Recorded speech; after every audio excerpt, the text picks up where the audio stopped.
When fighting breaks out in the Middle East, we typically expect the price of gas to go up. We often view the region as the world's gas station, where conflict leads directly to tension at the pump. But if we look at this satellite image of the Strait of Hormuz, we see the real bottleneck. This tiny passage connects the Persian Gulf to the open ocean, and roughly 1/5 of the entire world's oil supply has to squeeze through it. Think of this strait as a major artery in a human body. When an artery is healthy, life-sustaining blood pumps outward to every extremity. But if that passage gets blocked, it starves everything else down the line. What flows through this specific artery eventually reaches our homes in surprising ways.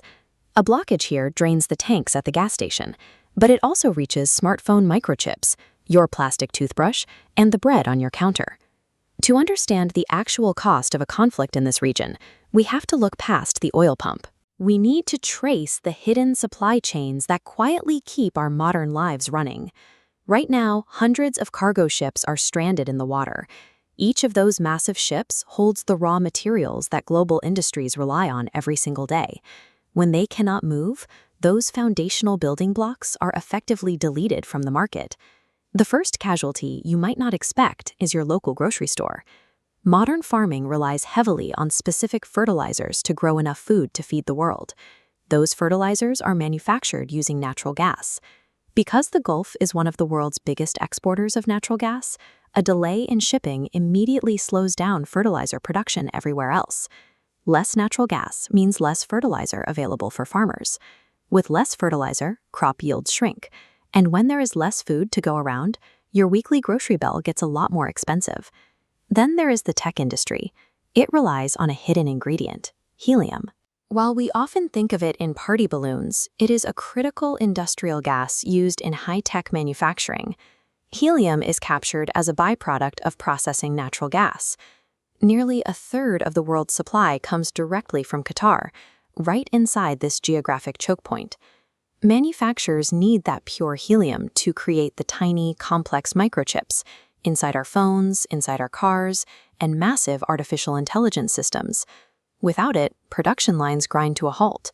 So a disruption in one narrow waterway is enough to simultaneously squeeze the global food supply and stall the advanced tech economy. There is a third hidden ingredient, petrochemicals. These are the raw materials used to create almost all modern plastics.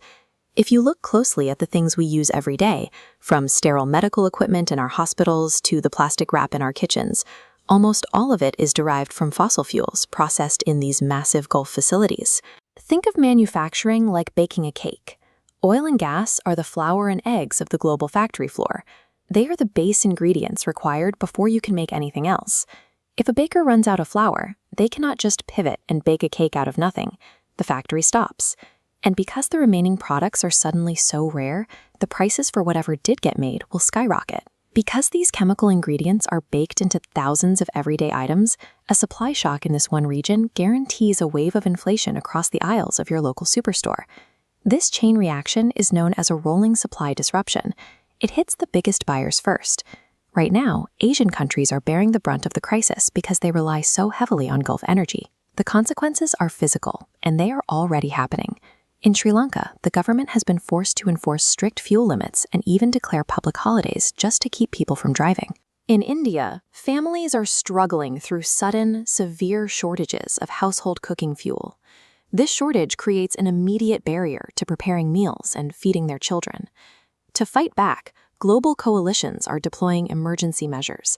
Countries have agreed to release over 400 million barrels of their strategic oil reserves to try and flood the market.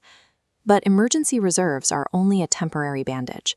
You can pour stored oil into the market for a few months, but that does not fix damaged, sprawling pipelines or replace the massive facilities required for a sustained global trade.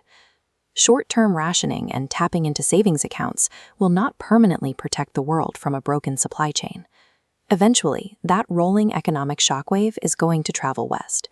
Analysts expect it to move from Asia into Africa, across Europe, and ultimately reach the United States. As it moves, the most dangerous threat on the horizon is an explosion in the cost of global food. The World Food Programme projects that compounding costs of expensive fertilizer and slower transport could push 45 million additional people into acute hunger. Our entire global economy is deeply intertwined. A delayed ship in the Middle East directly increases the cost of a loaf of bread in your hometown. As we watch the news in the coming months, there are two questions we need to keep in mind. First, how long can our emergency reserves actually hold out? And second, how will local farmers manage these rising costs before the next harvest?